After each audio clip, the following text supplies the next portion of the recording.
Dr. Fred Matiang'i is out for the presidency. And we are saying, we are hearing that he is doing a lot of background preparations for his presidency bid. Now, he wants to face William Ruto in 2027. Despite that he does not come out openly to talk about it, Fred Matiang'i, all indications are showing that he's going to vie for presidency in this country. Now, in this video here, we want to look at, is Matiang'i fit for that seat? Is he qualified as per to the needs of this country? Because one thing Kenyans want right now, it is performance, not just to get William Ruto out of power. We want this country to be fixed. Now, is Matiang'i going to fix this country? Let me see on the comment section. But according to me, I'm going to give you one or two reasons that I feel that Matiang'i can either manage or fail to handle this country the way it's expected by Kenyans. But before I do so, if this is the first time you're watching our videos, please make sure to subscribe, like, and comment, because that is the best support can always give this channel.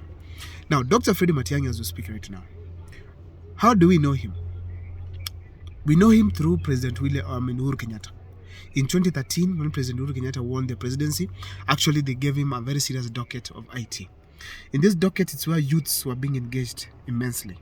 And after actually in that docket, he did so much work that we felt like, actually even Kenyans felt it, because I remember him launching one of the, some project at JKUAT, which was in relation to IT. And you know, JKUAT, it's all about the youths. So I felt nice about it. He was later promoted to become now the Education Cabinet Secretary. During that time is when we had Kameni who had messed up this country, where we had exams all over on social media, and then it appears the following morning in the exam room. So Kenyans were really asking, where are we heading as a country if an exam room is on Facebook? I mean, an exam is on Facebook, and then it finds itself, it's the same paper children are going to sit for in the morning. It was really raising questions in the country, and we felt like, no, we're not heading in the right direction. Uhuru Kenyatta felt like, according to his wisdom, that Matiang'i can fix it. And when Matiang'i came on, indeed, despite that it took some like 1 year or two, he fixed that industry, that docket. Despite that we didn't achieve 100%, but we felt that there was transformation.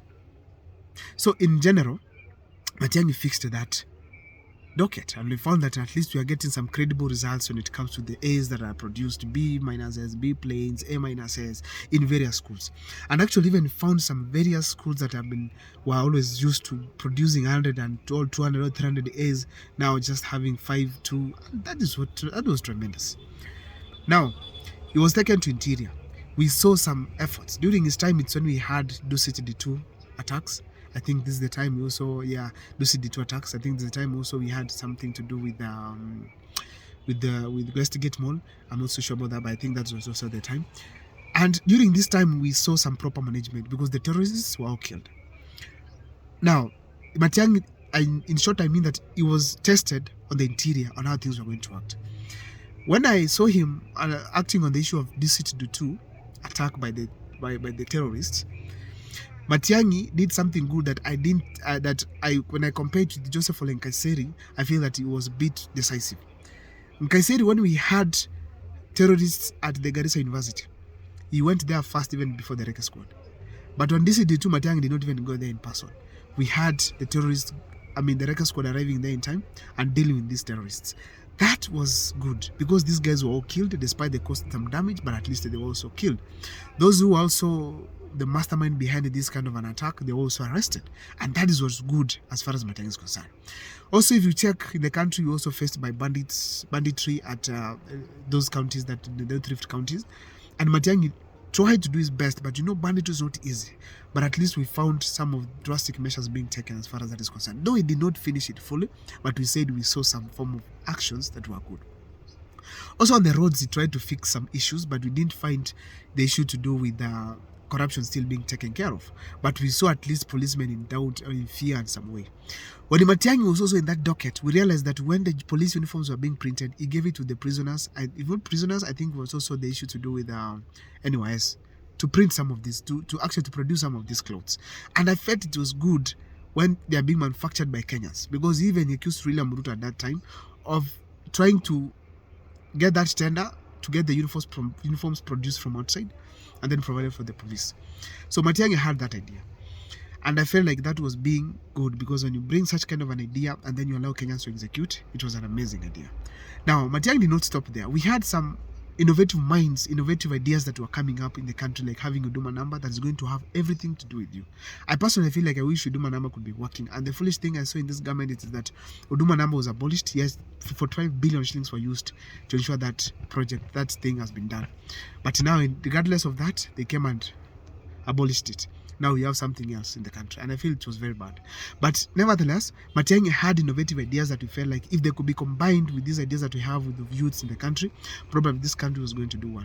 We had also some of the issues to do with immigration, where we had immigration being fixed in the country, having like in Kisii here, having printing. I mean, you could text your biometrics from Kisii here, and then you go to Nairobi, then they are produced there, you get your passports. It was a bit quick. So I felt like that was an innovative, that was fixing the areas that we needed them fixed in the country.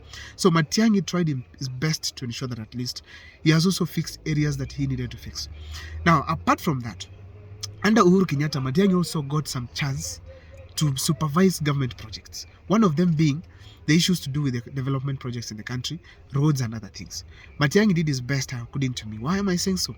Supervising your fellow cabinet secretaries, it is not easy. You have to apply so much wisdom to ensure that it has worked well. And as a result, we saw so many roads being done. We had the road that for instance, Waiyaki, we had some roads done. Mau started, and also the one from we had the one for Sunika, Kisii, Kisumu, Ahero. That was a huge highway that was being constructed. Actually, I'm doing a video right now from around that place. So we had so many projects that are done in this country, and he tried his best to supervise. However, I felt like Matiang'i probably could have had a fixed corruption further, because he was given some powers by Uhuru Kenyatta. I felt like he would have used to them. But according to me, we cannot blame him for that, because corruption, it's a huge menace in this country, and it hindered the actions of the president himself. Because the president even tried to put a church leader to be in charge of what we call the EACC. Wabukala, if you all remember him. But still, we found that EACC was not effective. So I think that Matiang'i should come with proper instructions from Kenyans that we need to fix some of these entities in this country so that we can have the issues to do with corruption being fixed. Now, also corruption needs a tough guy like him. He needs to be on the president so that we can ensure there's no corruption in this country. Now, Matiang'i also streamlines systems. When you have a system working from up to down there, I mean, I feel it is nice. But it didn't have a chance as such, because I think it was given the supervision role towards the end of the tenure of Uhuru Kenyatta. But essentially, we want to say that Matiang'i, I know him from the track record that he had in this country. I can't deny here that he was accused of issues to do with Ruaraka. However, it didn't come out clearly that he's the one who bought that land, or whether he was convicted in any way. And William Ruto, the way he is, if that issue was there, probably by now Matiang'i could have been convicted. But nevertheless, William Ruto, we know him very well. If Matiang'i was corrupt, then William Ruto could be, I don't know how to say it, but you know how many times better than Matiang'i.